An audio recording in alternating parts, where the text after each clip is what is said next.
Good evening, everyone. Thank you for joining us tonight.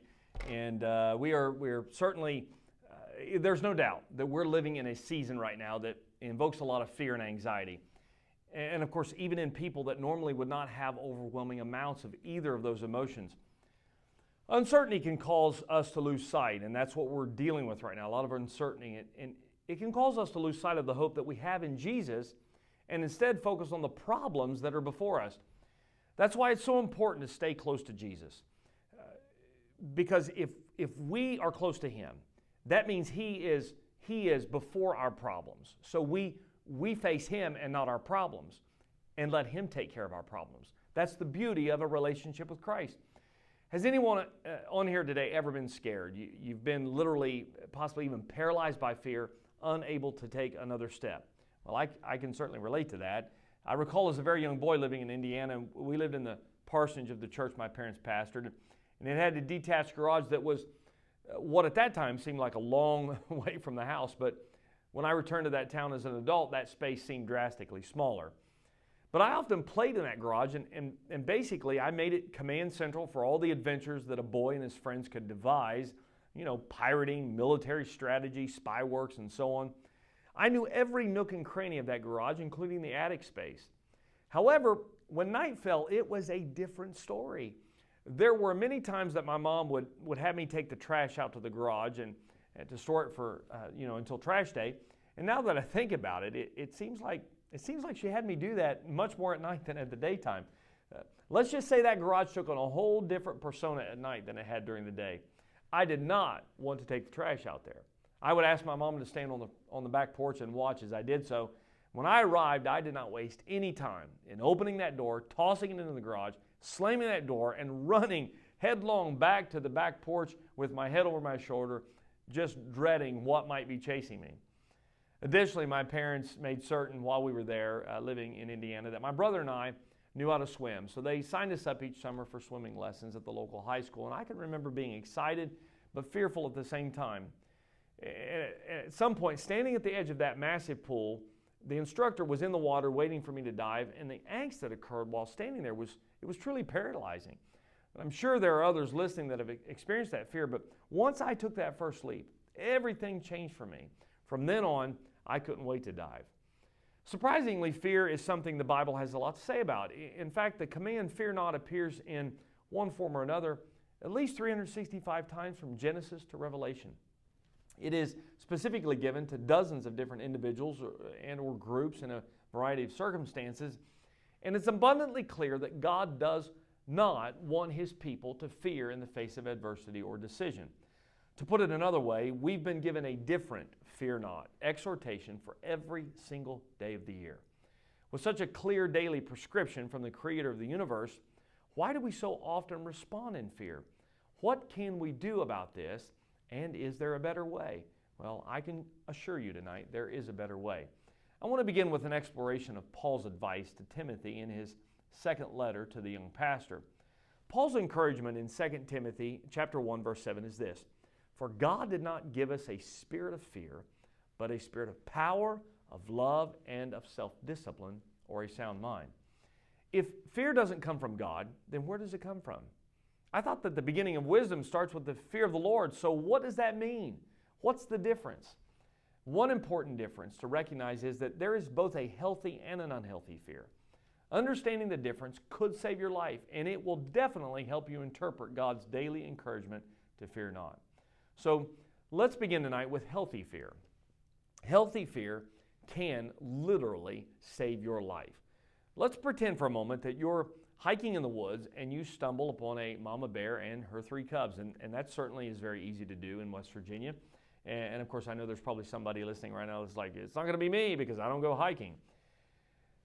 But let me ask you, do you think that the best course of action in this situation is to share a handful of your go-to Bible verses, maybe whip out a Bible study and say, hey, let me share something with you, and just keep walking? Or should you prepare your bear deterrent and slowly back away while maintaining line of sight until you have cleared the area? Well, if you're still trying to decide the best course of action there, you probably shouldn't go hiking. Healthy fear can heighten and sharpen your senses, which in many situations is a great benefit. There is ample evidence that a person's internal fight or flight mechanism is simply a natural response to situations that you'll find yourself in, like, of course, running into a mama bear and her cubs, getting into a car accident, being in an earthquake. Whether you call it fear or maybe just common sense, there is a healthy fear in life that, again, can be beneficial to every day of your life. For instance, I have a healthy fear of sharks. I do not want to be eaten while in the ocean. It's one reason that I don't venture into the ocean in water that I cannot see in unless, of course, I'm in a boat. I also always keep myself between the shore and other people further out. I have a healthy fear of snakes. When walking through the high grass or other areas where I know snakes will be, I wear my snake hunting boots. I make noise. I make sure they know I am around, and I like to have something to defend myself. And just as we have a healthy fear of things that have potential to harm us, as followers of Christ, it's biblical to have a healthy fear of the Lord. But this is in line with respect and not a fear of harm. Let's look at a few verses here to frame this idea. The first one is Proverbs chapter 1, verse 7. It says, "The fear of the Lord is the beginning of knowledge." The Hebrew word here also means reverence, which is important as we consider a healthy posture toward the Lord. It is good and right to hold Him in a place of awe and reverence. As the creator and sustainer of the entire cosmos, He is the rightful owner of this uniquely divine place. To ascribe to Him something less is a theological misstep that none of us should make. And secondly, in Psalm chapter 5, verse 7, David says, "In reverence I will bow down." In Proverbs chapter 9 and verse 10, Solomon adds that the fear of the Lord is the beginning of wisdom. David had a healthy fear of the Lord throughout his life, and Solomon knew the fear of the Lord was the beginning of both knowledge and wisdom. And divine reverence brings godly understanding. It's an amazing gift to have, and I'm so thankful that God does provide that. But interestingly, godly fear and reverence are fundamentally about acknowledging the proper place of the Lord as the divine creator and sustainer of this universe. And as we move now to discuss unhealthy fear, I want you to make a note that its proper place is in the hands of this same Almighty God who has given us strength through His Son to be free from the grip of unrighteous fear. So let's take a look at unhealthy fear. Unhealthy fear can paralyze and it can stagnate you, and this is not God's heart for you. Please understand it. God's heart is not for you to fear. God wants you to grow in relationship with Him, with your local church, in relationship with other believers, and ultimately in faith. And in his letter to the church in Jerusalem, this is what James has to say, and it's a wonderful words of wisdom, but it says, "Consider it pure joy, my brothers, when you face trials of many kinds." And we look at that and we think, okay, what's gotten into James? He's been out in the sun too long. He's got some struggles that he's obviously not getting over when he says consider it joy to face trials. But he says face joy because you know that the testing of your faith develops perseverance. Perseverance must finish its work so that you may be mature and complete. And he finishes with this, not lacking anything. See, James had some insight. He understood that as the Spirit of God works in us, and if we allow the Spirit of God to work in us, it will set us up so that we're not running around lacking of resources to be able to handle the situations we get ourselves in. God wants us to persevere, to finish the race so that we will be mature and complete, not lacking anything. Well, this process can be a costly one, and there are many potential problems and obstacles that could certainly incite fear. The early church members, they faced all kinds of ridicule and persecution, which would occasionally even lead to death. In this day and time, for us here in the United States, I can't say that we fear death in our country, but the potential is there to experience ridicule, bullying, ostracizing because of our faith in Christ. And don't forget that your allegiance to Christ makes you an enemy of the prince of this world. There are powers and principalities, spiritual wickedness in high places, the Bible tells us, that are opposed to our faith. It is in the face of both earthly and eternal enemies that the Lord would remind us to fear not. In fact, Jesus says in Matthew chapter 5, verse 11, "Blessed are you when people insult you, persecute you, and falsely say all kinds of evil against you because of me, rejoice and be glad, he says. Fear can rob you of joy and paralyze you from moving forward into all that God has called you. Instead of a spirit of fear, you've been given a spirit of power, of love, and of self-discipline. So let's take a moment to look at those three words and how they can help to strengthen your faith. The first word is power. What I'm about to tell you is some of the most exciting and important news that a believer can ever receive. The same word that Paul uses to encourage Timothy is also the word that Jesus gave the disciples in Acts chapter 1 and verse 8 when he said, "And you will receive power when the Holy Spirit comes on you, and you will be my witnesses in Jerusalem and in all Judea and Samaria and to the ends of the earth." This kind of power leaves no room for fear or doubt. When a believer has the Holy Spirit working in and through them, there is nothing that cannot be accomplished in accordance to the will of God. In addition, Paul's words in Romans chapter 8 and verse 11 sounds like this, "And if the Spirit of him who raised Jesus from the dead is living in you, he who raised Christ from the dead will also give you life to your mortal bodies through his Spirit who lives in you." The Spirit of God is powerful. And if you're experiencing an unhealthy fear that is hindering you from experiencing the life that Christ has destined for you to live, then you need to check yourself and remember that you were given a spirit of power, miracle-working, death-defying, grave-robbing power in Christ to do all things in accordance with the will of God. Secondly, tonight I want to take a look at love. 1 John chapter 4 and verse 18 uses the same word that Paul uses when he tells Timothy that he has a spirit of love. And this could be an entire sermon in and of itself, but there is no fear in love, he says, but perfect love drives out fear. When we walk in a spirit of love, as Christ did, unhealthy fear is driven away from us. Jesus walked to the cross in a spirit of love, and we can assume that he walked out of the grave in that same empowered spirit. Don't forget, this is the same spirit that's alive in you. The next time you're experiencing fear or any of its associates like anxiety or worry or doubt, then check to make sure you're walking in a spirit of love. And lastly tonight, we look at self-discipline. How many here struggle with self-discipline? How many of us have struggled already today?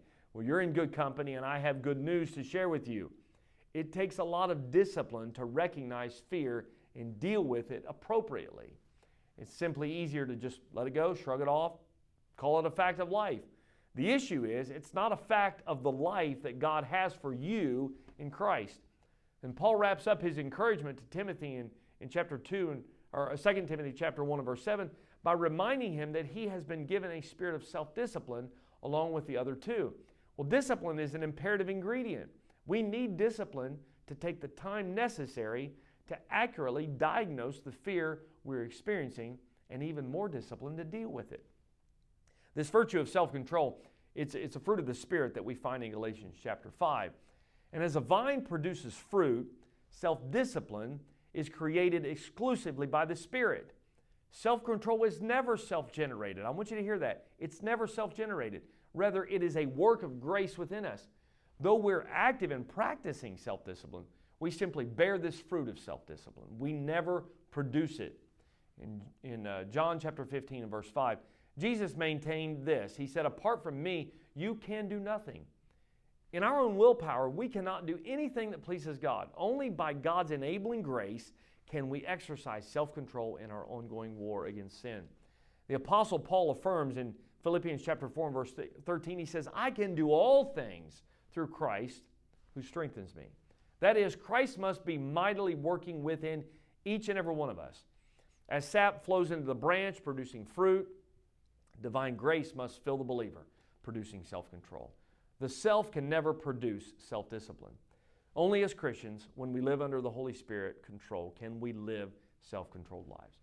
In Galatians chapter 5, verses 22 and 23, we read that there are 9 aspects of the fruit of the Spirit. Self-discipline appears last on the list, and by occupying that position, it assumes a place of strategic importance. In reality, it's the summation of the previous 8 qualities that the Spirit produces. The work of the Spirit reaches its consummation in self-control. That virtue enables us to realize every other aspect of spiritual fruit.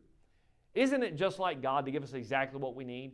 He knew that all three ingredients in 1 Timothy, as well as the other fruits of the Spirit, would be necessary on this side of heaven.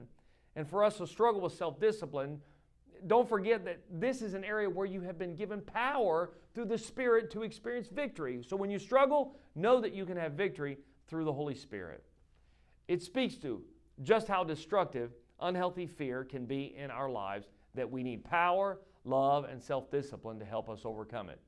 We desperately need the discipline to check ourselves throughout the day. We need discipline to form new habits in identifying healthy fear from unhealthy fear, and we need abundant power and love in our response. Thankfully, through Christ, we have been given a spirit of power, of love, and of self-discipline. This week, the challenge for us is straightforward. When you begin to feel fear, take time to identify whether it's healthy or unhealthy. What is it that you're dealing with?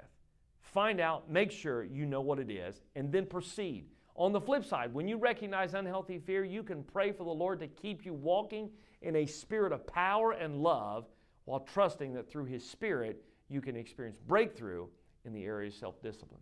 In addition to this, I would encourage you to write down the different situations you felt fearful in. What kind of fear was it? If it was unhealthy fear, did you stop to see if you were walking in a spirit of power and love? What were the situations or circumstances that caused you the most fear? Did you see any trends worth noting? Take time to write that down. Learning to diagnose fear is an important step in dealing with it, and learning to deal with it will help you keep moving down the path that God has for you, for your life. He has a purpose for you. God knows exactly where you are. I want to thank you for listening tonight, and I want you to leave this with this understanding that fear has no power over you, because you've allowed yourself to have the power of Jesus Christ living within you, and that Spirit will overcome any other power on this planet. Satan might be the prince and the power of the air, but God is ultimately the power over everything. And when we allow God's Spirit to dwell within us, we can overcome fear. We can overcome doubt. We can overcome anxiety. But we have to walk in those promises and pay attention to those scriptures that we talked about tonight. Utilize the power of the Word of God. It is incredible. Do not allow yourself to go a day without digging into the Word. Even if it's just one verse, you got to get that into you. Again, thank you for joining tonight. I hope this has helped you. I hope this has inspired you. I hope it energizes you to face tomorrow, knowing that God holds tomorrow in His hand, and there is nothing that you need to fear because God is on your side. If God is for us, who can be against us? God bless you. Have a great rest of your week, and celebrate Jesus.